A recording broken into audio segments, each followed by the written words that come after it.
paz do Senhor esteja sobre a vida de cada um de vocês que me acompanha neste estudo desse lindo livro Armado para a Guerra, do autor Rick Renner.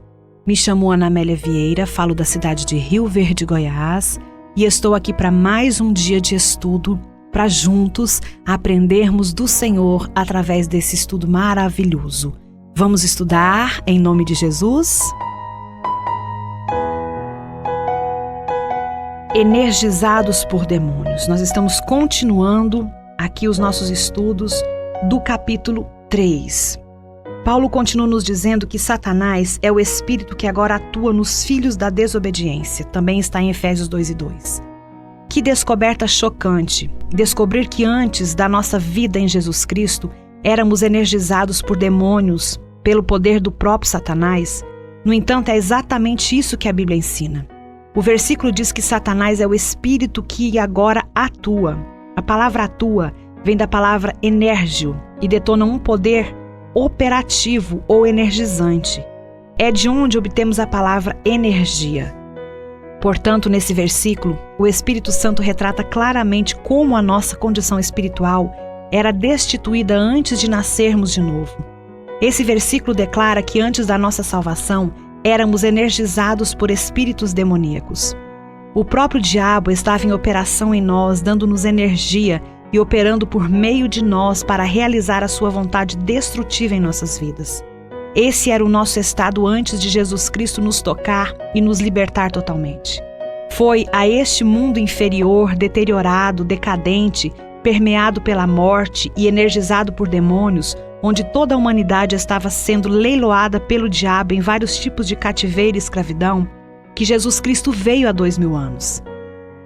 E Deus enviou o seu Filho ao mercado de escravos, do inimigo, com um propósito em mente, para que Jesus pudesse garantir a libertação do homem do cativeiro de Satanás de uma vez por todas.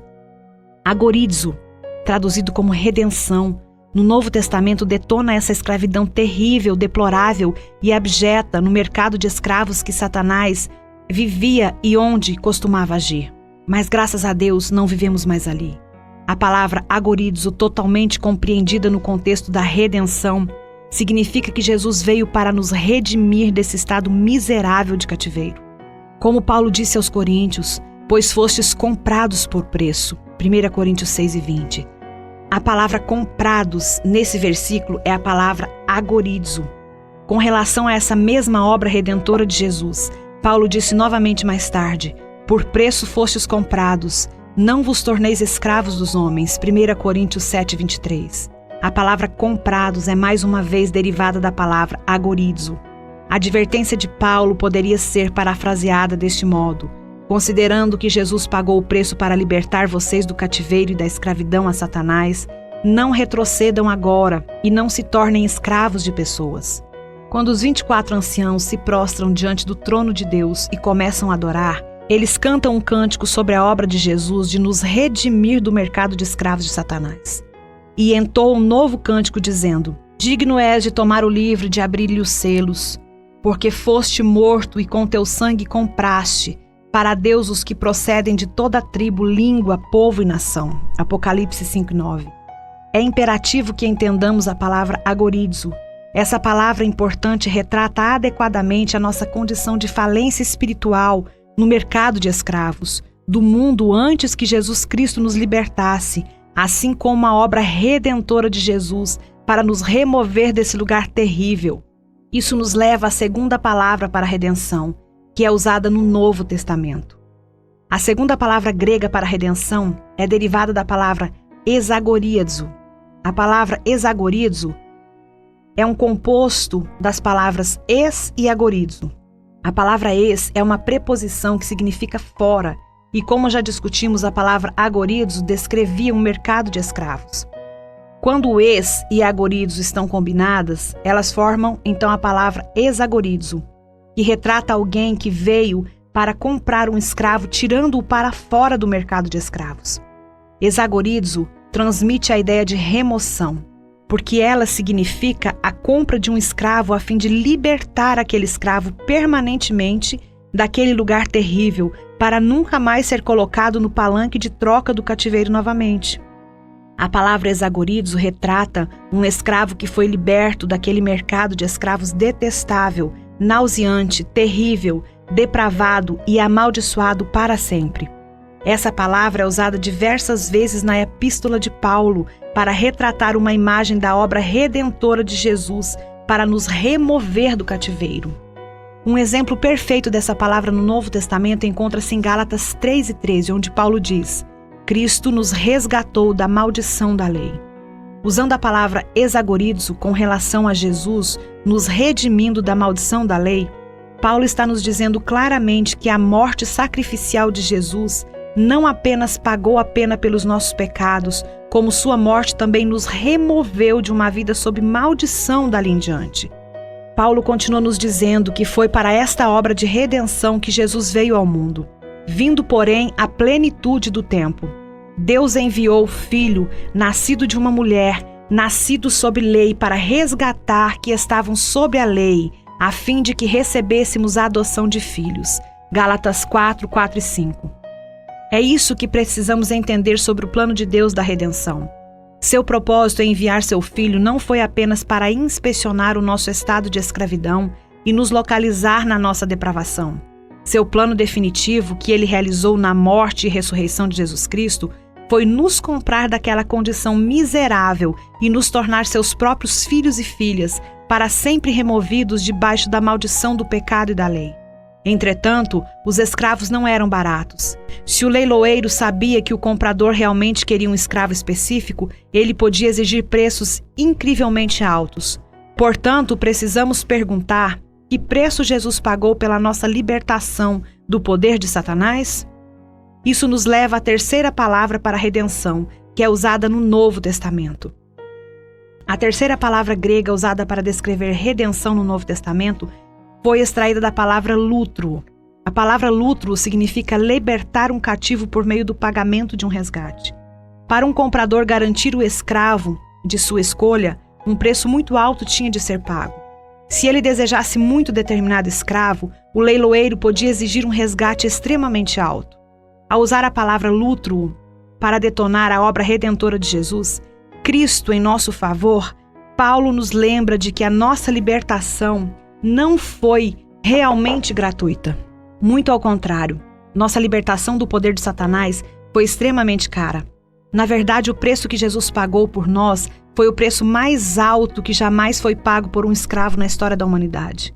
Qual foi o resgate que Jesus pagou a fim de adquirir a nossa libertação da propriedade de Satanás? Foi seu próprio sangue. Efésios 1:7 diz: no qual temos a redenção pelo seu sangue. Colossenses 1:14 diz: no qual temos a redenção, a remissão dos pecados. Colossenses 1:20 diz: e que, havendo feito a paz pelo sangue da sua cruz. Hebreus 9:12 diz: mas pelo seu próprio sangue entrou no Santo dos Santos, uma vez por todas, tendo obtido eterna redenção. 1 Pedro 1:18 e 19 diz: sabendo que não foi mediante coisas corruptíveis, como prata e ouro, mas pelo precioso sangue de Cristo. Foi o derramamento do próprio sangue de Jesus que garantiu-nos a libertação e liberdade permanente dos poderes demoníacos que nos mantinham cativos. A palavra lútruo significa inconfundivelmente que Jesus pagou e resgatou o preço e libertou eu e você. Ele nos comprou com o seu próprio sangue. Tito 2,14 declara que Jesus se entregou como resgate para nos libertar, o qual a si mesmo se deu por nós a fim de remir-nos de toda iniquidade e purificar para si mesmo um povo exclusivamente seu, zeloso de boas obras. A palavra remir, usada nesse versículo, foi extraído da palavra lútruo. De acordo com Tito 2,14, um preço tinha de ser pago, e Jesus pagou com sua própria vida e com seu próprio sangue na cruz. Mas espere, ainda há uma quarta palavra que descreve a obra de redenção de Jesus. A quarta palavra de redenção que é usada no Novo Testamento foi extraída da palavra apolútrosis. A palavra apo significa longe e geralmente transmite a ideia de um retorno. Nesse caso específico, apo seria melhor traduzido como voltar, como no caso de algo que está sendo devolvido. A segunda parte de apolútrosis foi extraída da palavra lútruo, que acabamos de abordar. A palavra lútruo significa libertar um escravo pelo pagamento de um resgate.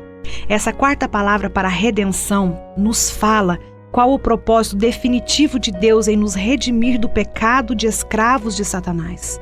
A palavra apolútrosis, redenção, sem dúvida nenhuma significa que Jesus pagou o resgate a fim de nos devolver ao estado em que estávamos antes do nosso cativeiro ter início. Na linguagem mais simples, significa que Jesus pagou o preço para nos libertar permanentemente e para nos restaurar à plena condição de filhos. Paulo usa a palavra apolútrosis desse mesmo modo em Efésios 1:7, quando diz: no qual temos a redenção pelo seu sangue, a remissão dos pecados, segundo a riqueza da sua graça. Escolhendo a palavra apolútrosis, Paulo declara que somos libertos para sempre do poder de Satanás. Fomos removidos para sempre daquele lugar tenebroso e agora fomos totalmente restaurados pelo sangue de Jesus Cristo e colocados de volta em uma posição reta diante de Deus. Fomos plenamente restaurados e completamente libertos do antigo poder de Satanás sobre nós. E é por isso que Gálatas 4:7 declara: de sorte que já não és escravo, porém filho, e sendo filho também herdeiro de Deus. Romanos 8:17. Proclama que fomos tão completamente restaurados através do sangue de Jesus que agora nos tornamos co-herdeiros com o próprio Jesus Cristo.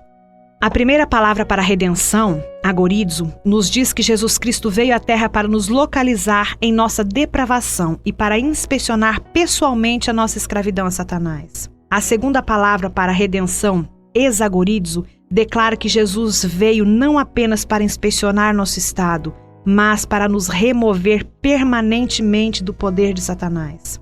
A terceira palavra para redenção, lutro, nos diz que Jesus foi tão dedicado a nos libertar do domínio de Satanás que ele estava disposto a pagar o preço de resgate do seu próprio sangue, a fim de quebrar a posse do diabo sobre nós. A quarta palavra para redenção, apolútrosis, nos diz que além de nos libertar permanentemente do poder de Satanás, Jesus também nos restaurou à posição de filhos de Deus. Agora somos totalmente restaurados e feitos co-herdeiros com o próprio Jesus Cristo. Romanos 8:17. É nisso que se resume a redenção. O que essas quatro palavras para redenção têm a ver com batalha espiritual e armadura espiritual? Tudo. Essas verdades nos dizem explicitamente que o verdadeiro propósito de batalha espiritual não é lutar pela libertação do controle de Satanás sobre nós. Isso já foi realizado pela morte de Jesus Cristo na cruz e pela ressurreição triunfante dos mortos. Já somos livres. Efésios 2:6 afirma que não estamos sob o poder de Satanás, mas estamos muito acima dele. E justamente com ele, Cristo, que nos ressuscitou e nos fez assentar em lugares celestiais em Cristo Jesus. De acordo com isso, Colossenses 1:3 ensina que não precisamos nos libertar do domínio terrível de Satanás sobre nós, porque já fomos transformados para fora dele. Ele nos libertou do império das trevas e nos transportou para o reino de Filho de amor. Por causa da obra redentora de Jesus, estamos assentados com Jesus Cristo nos lugares celestiais e fomos elevados muito acima de todo principado e potestade e poder e domínio e de todo nome que possa referir não só no presente século, mas também no vindouro. Portanto, Satanás não tem direito legal de nos controlar, de controlar o nosso corpo, a nossa família, os nossos negócios ou o nosso dinheiro. Embora um dia tenhamos pertencido a ele genuinamente, não somos mais dele para que ele possa nos manipular ou dominar. Por meio do sangue de Jesus, fomos completamente e totalmente libertos do controle de Satanás. Terminamos aqui mais um capítulo. Quero orar por você. Pai, em nome de Jesus, eu quero apresentar essas vidas, Pai, diante de Ti. Te pedir a Tua graça, a Tua misericórdia, o Teu poder.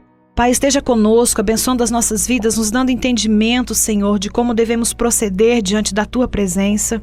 Controla, Senhor, a nossa vida, a nossa mente, o nosso coração, para estarmos cada dia mais abertos a aprender de Ti, da Tua palavra, do Teu amor. Senhor, te apresento cada vida, te apresento as nossas vidas, Deus. Nesse estudo que estamos realizando, continue no controle de tudo. Essa é a nossa oração, em nome de Jesus. Amanhã voltamos, em nome de Jesus. Que Cristo te abençoe.